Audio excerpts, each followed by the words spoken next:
নমস্কার বন্ধুরা। তো আজকে আমরা জানব হনুমান জয়ন্তী কী।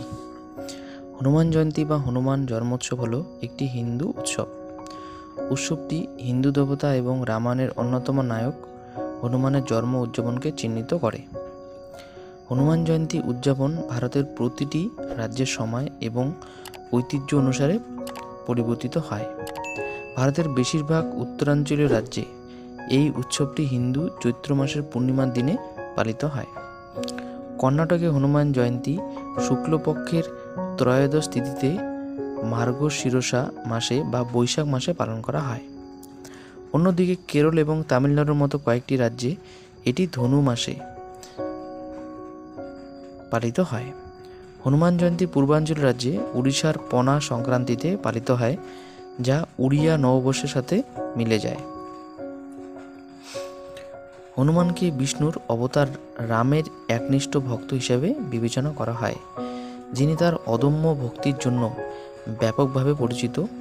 শক্তির প্রতীক হিসাবে তিনি পূজনীয়। হনুমান একজন বানর কেশরী ও অঞ্জনার গর্ভে জন্মগ্রহণ করেন। হনুমান বায়ুর স্বর্গীয় পুত্র হিসেবেও পরিচিত। তার মা অঞ্জনা ছিলেন একজন অপ্সরা, যিনি অভিশাপের কারণে পৃথিবীতে জন্মগ্রহণ করেছিলেন। পুত্র সন্তান প্রসবের পর তিনি এই অভিশাপ থেকে মুক্তি পান। বাল্মীকি রামায়ণে বলা হয়েছে যে তার পিতা কেশরী ছিলেন বর্তমান কর্ণাটকের বিজয়নগর জেলার হাম্পির কাছে কিষ্কিন্ধা রাজ্যের কাছে অবস্থিত সুমেরু নামক একটি অঞ্চলের রাজা। বৃহস্পতির পুত্র। কথিত আছে যে অঞ্জনা একটি সন্তানের জন্ম দেওয়ার জন্য শিবের কাছে 12 বছর ধরে তীব্র প্রার্থনা করেছিলেন। তাদের ভক্তিতে সন্তুষ্ট হয়ে শিব তাদের কাঙ্ক্ষিত পুত্র দান করলেন।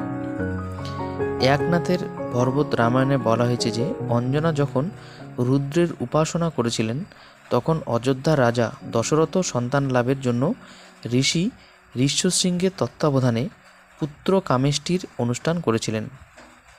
ফলস্বরূপ তিনি তার 3 স্ত্রীর ভাগ করে নেওয়ার জন্য কিছু পায়েসম পেয়েছিলেন, যার ফলে রাম, লক্ষ্মণ, ভরত এবং শত্রুঘ্নের জন্ম হয়েছিলেন। ঐশ্বরিক বিধান অনুসারে একটি চিল সেই পুডিংয়ের একটি টুকরো ছিনিয়ে নিয়ে অঞ্জনা যে বনে উপাসনায় নিয়োজিত ছিল তার উপর দিয়ে উড়ে যাওয়ার সময় ফেলে দেয়। বায়ু অঞ্জনার প্রসারিত হাতে পতনশীল পুডিং পৌঁছে দিল, যিনি এটি খেয়ে ফেললেন। ফলস্বরূপ তার কাছে হনুমানের জন্ম হয়েছিল। এবার আসবো বন্ধুরা হনুমানের পুজো সম্বন্ধে। হনুমানকে দেবতা হিসেবে পূজা করা হয়, যার মন্দের বিরুদ্ধে বিজয় অর্জন এবং সুরক্ষা প্রদানের ক্ষমতা রয়েছে। এই উৎসবে হনুমানের ভক্তরা তাকে উদযাপন করেন এবং তার সুরক্ষা ও আশীর্বাদ প্রার্থনা করেন। তারা মন্দিরে যোগ দিয়ে তার উপাসনা করে এবং ধর্মীয় নৈবেদ্য প্রদান করে। বিনিময়ে ভক্তরা প্রসাদ পান। ভক্তরা হনুমান চল্লিশা এবং রামায়ণের মতো হিন্দু গ্রন্থ পড়েন। ভক্তরা মন্দিরে যান এবং হনুমানের মূর্তি থেকে তাদের কপালে সিঁদুর লাগান। পৌরাণিক কাহিনী অনুসারে হনুমান যখন সীতাকে তার কপালে সিন্দুরম লাগাতে দেখেন, তখন তিনি এই রীতি সম্পর্কে জিজ্ঞাসা করেছিলেন। তিনি উত্তর দিয়েছিলেন যে এটি করা তার স্বামী রামের দীর্ঘায়ু নিশ্চিত করবে। হনুমান তখন তার সমস্ত শরীরকে সিঁদুর দিয়ে দগ্ধ করতে এগিয়ে যান, এইভাবে রামের অমরত্ব নিশ্চিত করেন।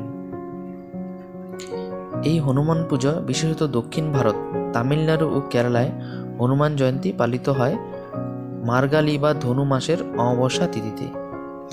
নাগ্গান্নাল্লুর, নামাক্কাল, সুচিন্দ্রম, থ্রিক্কাভিয়ুর এবং আলাথিয়ুরের মতো এই রাজ্যের বিখ্যাত হনুমান মন্দিরগুলো এই দিনটি ধুমধামের সাথে উদযাপন করে। তেলেঙ্গানা ও অন্ধ্রপ্রদেশে হনুমান জয়ন্তী 41 দিন ধরে উদযাপিত হয়।